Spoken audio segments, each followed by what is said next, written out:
నీళ్లు ఎర్రగా మారుతున్నాయి అంటే ఐరన్ ఆక్సైడ్ వల్ల అన్నారు. భూకంపాలు ఎక్కువ వస్తున్నాయి అంటే ఇంతకు ముందు అంత టెక్నాలజీ లేదు అన్నారు. కానీ ఇప్పుడు సముద్రంలోకి వెళ్ళాలంటే అందరు గజగజ వణిగిపోతున్నారు. ఎందుకంటే బీస్ట్ ఆఫ్ ద సీ అని భయంకరమైన లెవైతే అని అక్కడ ఉందని, ఒక ఆంధ్రప్రదేశ్ తెలంగాణ మొత్తం కలిపితే అంత పెద్ద తల అది కదులుతూ ఉంటాం మేము చూసామని చెప్పి అందరూ ఆశ్చర్యపోయి గజగజ వణిగిపోతున్నారు అక్కడంతా రీసెర్చ్ చేయాలంటేనే. కానీ మీకోసం తెలుసా, మన బైబిల్ గ్రంథంలో 6 సార్లు మాత్రమే ఆ భయంకరమైన జీవి గురించి దాన్ని కూడా దేవుడు హతం చేస్తాడు.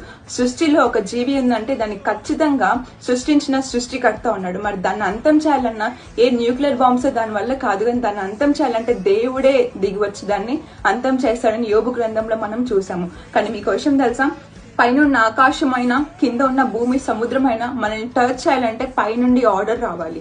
కానీ దేవుడు ఎందుకు ఆగుతున్నాడో తెలుసా, మన మీద ఉన్న ప్రేమ వల్ల, మనం ఇంకా మారుతామనే జాలి వల్ల ఆయన ప్రతిరోజు ఆయన మన గురించి ఆలోచిస్తూ ఉన్నాడు. మిత్రమా, బైబిల్లో చెప్పబడిన సూచనలన్నీ జరుగుతున్నాయి, మరి అవన్నీ నెరవేర్చబడుతున్నాయి అంటే త్వరలోనే ఆయన రాకడ ఉంది.